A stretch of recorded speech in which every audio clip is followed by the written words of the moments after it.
네, 안녕하세요. 최근 시장이 워낙 많이 흔들려서 다 고민들이 많으시죠?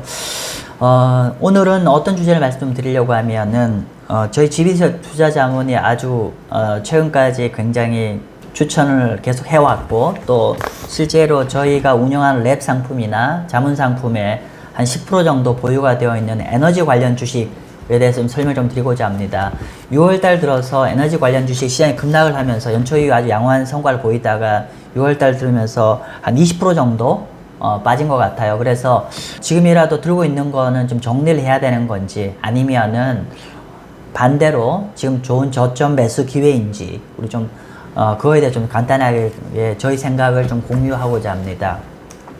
자, 지금 보시는 차트는요, 어떤 차트냐면은 브렌트유 최근 1년간의 브렌트유 가격 움직임입니다. 이렇게 해서 최근에 약간 조정을 보이겠죠. 반면 세계적인 이제 석유 기업인 아람코 같은 경우에 보시면 같이 움직이죠. 같이 움직이는데 최근에 주가가 좀 더 많이 빠졌어요. 그죠?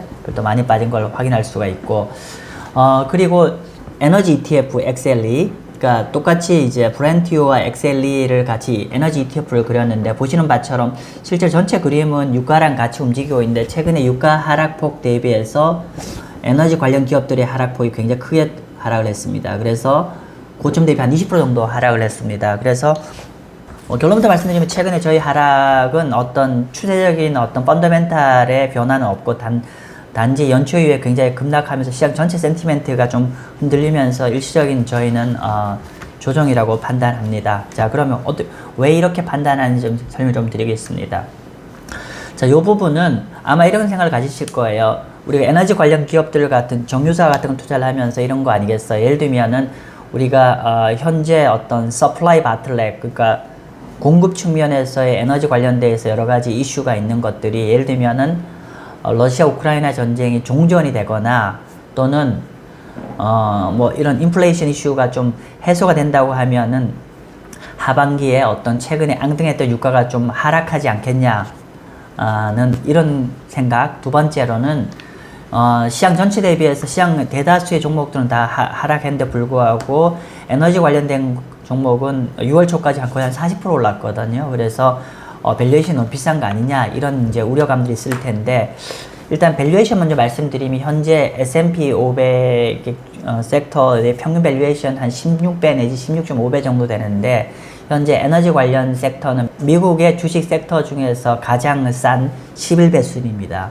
그러니까 연초 이후에 한 20-30% 이상 엄청나게 올랐음에도 불구하고 밸류에이션은 11배로 해서 굉장히 싼 레벨이다 이런 걸로 말씀 좀 드리고요. 두 번째로 만약에 하반기에 러시아 관련된 이슈, 그러니까 러시아 우크라이나 전쟁이 종전이 되면 일시적으로 유가가 하락하겠지만은, 그러나 이게 에너지 관련 기업에 크게 부정적 뉴스는 아닐 거라는 게 저희가 판단입니다. 보시는 바처럼 과거에 보면은 이렇게 이게 유가죠. 유가 움직임에 따라서 어떻게 해요? 실제로 각국의 에너지 이제 주요 국가들, 북미 그리고 오펙 지역을 제외한 지역들, 오펙 국가들, 뭐 이렇게 보면은, 여기 바 차트는 설비 투자 규모입니다. 설비 투자가 유가와 비례적으로 설비 투자가 이렇게 늘었었어요. 그죠? 그런데 재밌는 거는 2014년 이후부터는 어떻게 보시면은 지난 한 5년 동안에 설비 투자가 굉장히 많이 줄어들어 있어요. 이렇게 설비 투자가 굉장히 큰 폭으로 좀 줄어들어와 있는 상황입니다. 그리고 최근에 유가가 이렇게 다시 크게 좀 반등해서 올라가고 있음에 불구하고 설비 투자가 크게 늘어가고 있지 않습니다. 즉, 과거 이전 사이클엔 유가가 들면은 바로, 그러니까 디맨드가 커지면 서플라이가 같이 커지는 상황인데, 문제는 뭐냐면은 팬데믹이 누그러지면은 기본적으로 많은 이제 석유 디맨드가 올라가겠죠. 그 이유는 뭐냐면, 제가 이전 방송에서 말씀드렸지만은 석유 디맨드의 55% 가장 크게 많이 차지하는 게 뭐냐면 트랜스포테이션, 즉 자동차와 항공 관련돼 있는 에너지 소비인데, 이 부분이 많이 늘겠죠. 그러면 과거 같은 경우는 에너지의 디맨드가 늘면 서플라이도 즉각적으로 느는데, 문제는 지난 5년 동안의 전 세계적인 어떤 에너지 관련 기업들의 설비 투자가 너무너무 좀 투자가 안 되어 있다 보니까 일시적으로 다시 재차 디맨드가 증가하는 거에 바로 캐치업을 못하고 일시적으로 다시 바로 유가가 하락하진 않을 것 같다는 게 저희 생각이고요.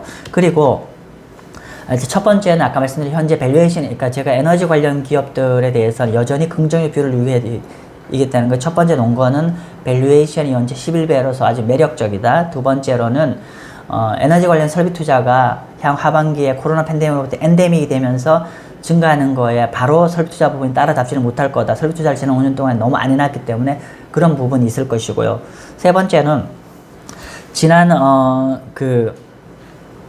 지금 현재 에너지 관련 기업들의 주가에 반영된 유가 레벨은 몇 불이냐면 현재 유가가 120불이거든요. 120불 전후인데 현재 에너지 관련 기업에 반영되어 있는 유가 수준은 70불입니다. 따라서 굉장히 많은 업사이드 포텐셜이 있다고 보여집니다. 따라서 저희가 현재 유가 관련 기업들에 반영된 주가, 그러니까 유가 레벨 70불이기 때문에 이 수준보다는 훨 더 높은 레벨에 와 있을 것 같고요. 그리고 지난 5년 동안은 2015년부터 2020년까지 에너지 관련 기업들은 자본 조달 비용보다도 기본의 그 순이익 레벨이 더 낮았습니다. 이거는 1980년 이후에 가장 낮은 레벨이었는데요. 현재 에너지 관련 기업들의 ROE 레벨이 20% 넘어가고 있어요. 근데 과거의 ROE의 정점은 2005년부터 2007년까지 ROE가 30%까지 올라갔었거든요. 따라서 현재 ROE 레벨은 좀 더 추가적으로 확대될 레벨이 있다고 판단이 됩니다. 어쨌건 간에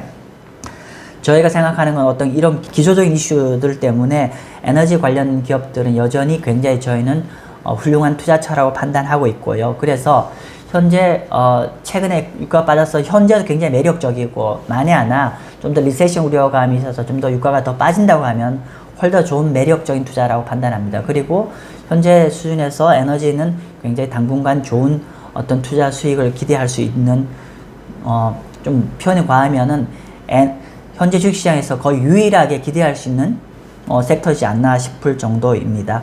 아무튼 저희 GB투자자문이 현재 작년 초부터 저희가 운영하는 랩이나 자문상품이 한 10% 정도 에너지 관련된 주식을 가지고 있는데 당분간 저희는 금년 연말까지는 지속적으로 에너지 관련 기업들의 투자를 계속 보유하고 추천을 드립니다. 네, 이런 부분에 대해서 좀 자세한 어떤 추가적인 설명이 필요하면은 이번 주 토요일 오전 10시에 저희가 하반기 GB투자자문 투자 전략 세미나가 있으니까 그 시간에 참석하시면 좀 더 지금 방금 말씀드렸던 거에 대한 추가적인 좀 더 깊은 얘기를 들으실 수가 있을 것이고요. 참석 어떻게 하냐? 댓글창에 보시면은 참석 방법이 있습니다. 네, 오늘 여기서 마치도록 하겠습니다. 고맙습니다.